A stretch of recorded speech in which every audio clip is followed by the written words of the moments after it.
Today we'll be discussing which species causes greater damage in agriculture. Aphis glycinus, or more popularly known as soybean aphids, are an invasive pest species that is native to Asia but very prominent in the soybean producing regions of North America. They cause agricultural damage in various legume plants such as soybeans by sucking out plant juices with their needle-like mouthparts. Soybean aphids remove moisture and nutrients necessary for the production and sprouting of crops. These aphids may also spread viruses such as alfalfa, bean yellow, and soybean mosaic. When grouped together in large numbers, aphids have the ability to drastically reduce the hardiness and growth rate of plants.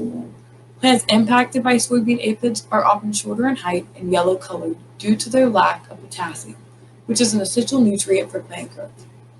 After feeding, soybean aphids release honeydew as a waste product, which in turn forms a sooty mold on the leaves and slows down the photosynthetic process. The sooty mold not only blocks sunlight and water from entering the plant, but also attracts ants which feed on the honeydew produced by the aphids. In untreated areas, aphids have reduced soybean crop yields by 5 to 19 bushels based off a study conducted in 2004. Treating areas infested with soybean aphids with insecticides increases production costs and lowers the quality of soybean produced. The food supply is thus reduced and could contribute to world hunger in certain areas of the world, where alternate food sources are unavailable. Soybean aphids, when present, have a massive agricultural and economic impact that is harmful to both human society and the environment.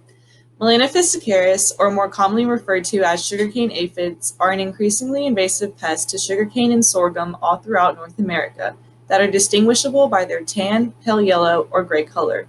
What makes these pests so pesky is that all sugarcane aphids are female, which is why they are able to asexually reproduce in rapid numbers and spread quickly. Sugarcane aphids cause massive agricultural damage as they feed on the bottom of leaves, which removes the sap, eliminating a plant's sugars and waters. After removing the sap, aphids leave behind honeydew that encourages excessive black mold growth onto these plants. This mold blocks the plant's capability to obtain the crucial resources, such as sunlight and water, that it needs for photosynthesis, which causes a decline in the successful growth of these plants by reasons such as stunted growth and a loss of chlorophyll. This causes a disruption during the harvest season, which is demonstrated by the reports of yield losses that range from 10% all the way up to 50%. In addition, contamination from honeydew will often quote-unquote gum up machinery at harvest, causing more trouble for farmers. Although there are insecticides to help limit these harmful impacts, these farmers have a limited availability of effective ones that efficiently control these aphids. From an agricultural economic standpoint, there is a reduction in revenue for farmers because of the lower yields mentioned earlier, and due to the fact that these farmers need to spend more money on preventative measures, such as insecticides. In terms of the annual economy, 513 jobs and $169.83 million were lost on average, which does not include the millions of dollars lost by supporting farm-related industries due to sugarcane aphids. Overall, sugarcane aphids have both a negative economical and agricultural impact. Between Aphis glycinus and Melanaphis sacchari are the types of crops they feed on. Aphis glycinus feed on soybeans, while Melanaphis sacchari feed on sugarcane. Although sugarcane can be utilized in the production of ethanol, molasses, rum, and livestock fodder, soybeans are a more important agricultural product overall. They are becoming one of the most widely consumed crops all across the world. The rise in popularity is in part due to the increasing demand for a non-animal source of protein. Soybeans contain more protein per acre than any other crop, so they are an ideal food source for vegans and vegetarians. Besides protein, they also contain essential vitamins, nutrients, and fiber.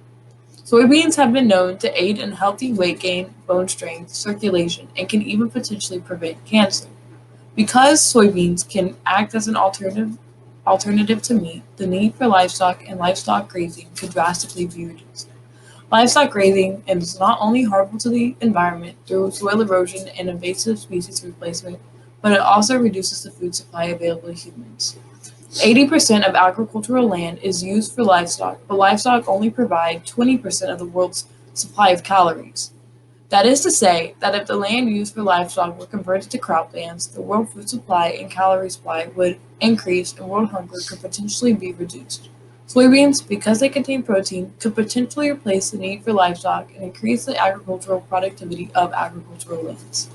Aphis glycinus reduce the supply of soybeans and thus harm the agricultural economy in a major way. Without soybeans, a source of protein would be lost, along with many other soy food products.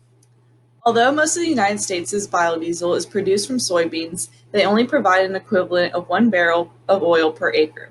This is an issue because the U.S. exceeds every other country in oil consumption, so utilizing soybeans as a primary source of plant-based oil is incapable of being sufficient enough for our rate of oil usage. To help combat this problem, a team formed by University of Illinois researchers achieved a way to produce large quantities of oil from sugarcane. An advantage of this oil cane is that in addition to the possibility of getting 17 to 20 barrels of oil per acre, it is a significant offset to greenhouse gas emissions, and the leftover sugars can be transferred to ethanol, meaning sugarcane can produce two oil sources during one process. Utilizing sugarcane instead of soybean would reduce production costs of biodiesel by about $1 per gallon, add cost benefits from the additional ethanol produced, and be a sustainable method for having a domestic and renewable oil supply. Additionally, sugarcane helps improve people's overall wellness, with just a few examples being by boosting the immune system, preventing tooth decay, providing antioxidants, strengthening bone density, and normalizing blood pressure, making sugarcane to be labeled as a superfood. In closing, Aphis glycinus is an invasive pest species that harms soybeans and other legume species. By sucking out plant juices and producing a sooty mold, soybean aphids are able to drastically reduce the amount of soybeans that are harvested. Soybeans are extremely important crops that have the ability to provide a lot of protein to people across the world. Because malnourishment is such an issue in developing countries, soybeans offer a cheaper, more feasible alternative source of protein than meat. While sugarcane is used to produce products such as ethanol and is a better option than soybeans for fuel, soybeans, which are already growing in popularity and constitute a market of their own, are extremely versatile and can be utilized for very different purposes. With this said, Aphis glycinus causes a large amount of loss in agriculture, not because of the quantity that they destroy, but because of the high quality of the crop that they infest. Invasive species such as the soybean aphid should be controlled so the damage to soybean harvests can be limited or even completely eliminated. In summary, Melanaphis saccharis, or sugarcane aphids, are an invasive pest to sugarcane and sorghum throughout the North American region. They remove sap from these plants' leaves and leave behind honeydew, which causes mold to grow on the plants. This mold results in a loss of chlorophyll and stunted growth, which leads to an unsuccessful growing season. The consequences of these aphids in terms of the economic aspect of agriculture are yield losses between 10 and 50%, lost money due to the honeydew messing up farmers' machinery, and additional lost profits due to the necessity to purchase insecticides to attempt to combat these sugarcane aphids. In addition, the importance of sugarcane is demonstrated by its potential to be the source for having a domestic and renewable supply of oil in the United States, along with its never-ending list of health benefits. In a country like the United States, where the majority of Americans seem to be overweight or have some sort of medical condition, it is important to have a superfood like sugarcane readily available to all.